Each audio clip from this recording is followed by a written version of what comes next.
nessun compenso. Il suo ingresso in giunta era stato concepito nel mese di febbraio, dopo 9 mesi esatti di gestazione, ora in prossimità del parto, è questione di ore, l'annuncio dell'aborto. Giuseppe Di Rosa, predestinato a diventare assessore nella squadra di governo guidata dal sindaco Marco Zambuto, ha deciso improvvisamente di rinunciare. Un passo indietro sorprendente, maturato nella notte, ha confessato, dettato da precise motivazioni. È una piena disponibilità al Zambuto di chiudere la giunta con le persone che lui ritiene opportuno, con le persone che gli hanno chiesto delle garanzie, con le persone che lui ritiene gli possano dare lustro. Io ho dimostrato di essere un uomo libero, rimango tale.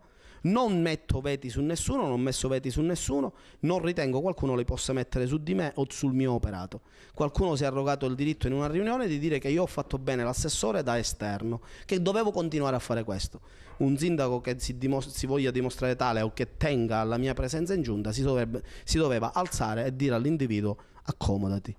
Non è stato fatto, vuol dire che c'è poco rispetto per il mio impegno messo a disposizione della città. Ritengo di voler rimanere libero a disposizione dei miei cittadini e di chi mi ha votato come uomo libero. È una questione di numeri, di equilibri politici, di scenari all'interno del Consiglio Comunale. Ma è chiaro, l'ho scritto già. Io ritengo, con un passo indietro mio, che Zambuto stamattina stesso potrebbe già presentare la giunta.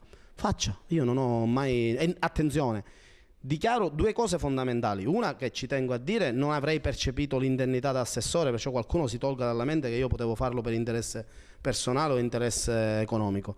Due, che Zambuto in questo momento ha assolutamente strada libera a chiudere la giunta. Io non ho posto veti, non vado all'opposizione. Io voterò e continuerò a votare gli atti per coscienza e con coscienza, come ho sempre fatto.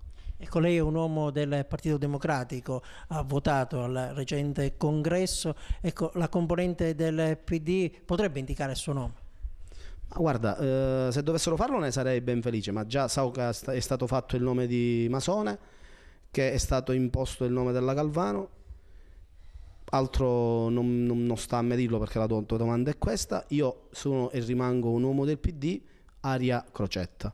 L'Aria Crocetta non entra in giunta perché si mette da parte, perché vuole che il sindaco di Agrigento torni ad amministrare insieme a una giunta, cosa che nell'ultimo anno non è stato fatto.